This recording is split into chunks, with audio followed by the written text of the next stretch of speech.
Avui descobriràs com Junts, Esquerra i el PSOE s'han repartit el poder com si Catalunya fos casa seva.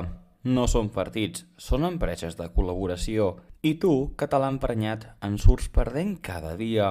Vols entendre per què la teva ciutat està més bruta, més insegura i més degradada que mai? Vols saber per què et costa tant trobar feina fixa mentre els de sempre els col·loquen en llocs de luxe? Doncs queda't fins al final, perquè el que t'explicaré et farà obrir els ulls. Avui no parlarem de política, parlarem de negocis, perquè això és el que fan Junts, Esquerra i el PSC. Negocis a la teva costa. Abans de parlar-ne a fons, deixa'm recordar-te que premis el botó m'agrada, et subscriguis al nostre canal i, sobretot, comentis donant la teva opinió.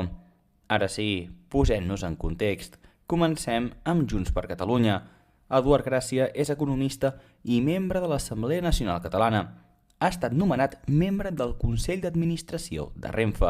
Curiosament, fa ben poc va protagonitzar una campanya contra el mal funcionament de Rodalies i ara s'hi ha assegut dins. Miquel Calçada, més conegut com Miki Moto, és un periodista molt conegut a Catalunya. Junts l'ha proposat per formar part del Consell d'Administració de Ràdio Televisió Espanyola. Cobrarà 100.000 euros fixes l'any. També tenim Ramon Tremosa, economista i exconseller del govern, que ha estat col·locat com a membre del Consell d'Administració d'AENA, l'empresa pública que gestiona els aeroports.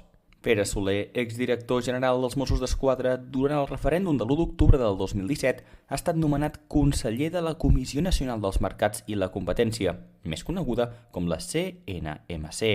I per acabar amb Junts, hi ha l'Helena Massot, empresària del sector immobiliari, que ha estat nomenada al Consell d'Administració d'Enagas, una de les empreses clau en el sector energètic.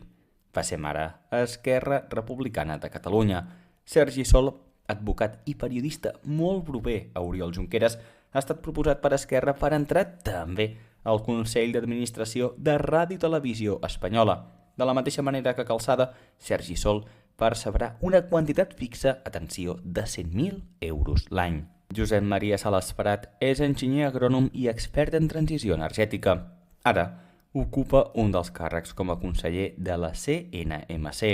Jordi Ponsnovell, economista i catedràtic universitari, ha estat col·locat com a conseller del Banc d'Espanya. I finalment, Laura Castel, llicenciada en Ciències Polítiques i senadora, ha estat nomenada membre de l'Assemblea Parlamentària del Consell d'Europa.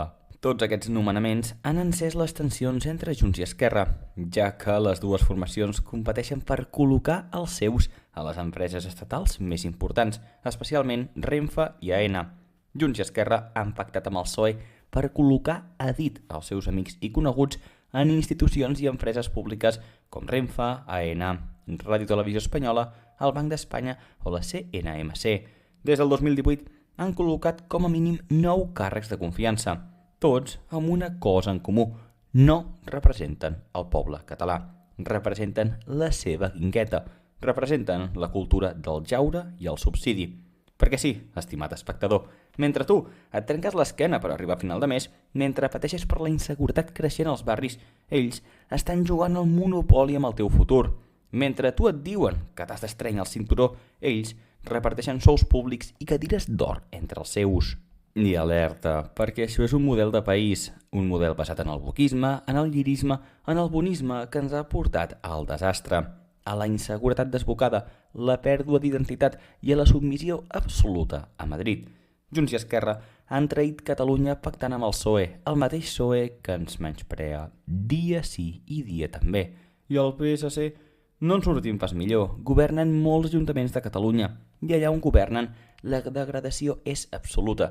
Només cal veure Barcelona, on Ada Colau va obrir la porta del caos i Jaume Collboni l'ha deixat oberta de bat a bat, del top manta a l'ocupació, dels narcopisos a les agressions constants al carrer. Mentrestant, ells col·locadets, ben pagats i ben tranquils. Però això no va només de càrrecs, va de dignitat i ens l'han robat. Han canviat els ideals per contractes, el somni d'un país lliure, fort i segur per un plat de llenties que els permet viure del sistema. Si tu també n'estàs tip de veure com converteixen Catalunya en una guingueta exclusiva, si estàs emprenyat de debò amb aquest processisme estancat i la traïció constant als nostres, fes sentir la teva veu. Comparteix aquest vídeo, comenta què en penses i sobretot subscriu-te. Aquest canal no és dels que calla ni es ven. Aquí direm les coses pel seu nom. Visita el lloc web www.xcatalunya.cat. Junts, Esquerra i PSOE, mateix gos, diferent collaret. I nosaltres, els catalans, no som cap ramat. Som un poble i ens estem despertant. Fins la propera.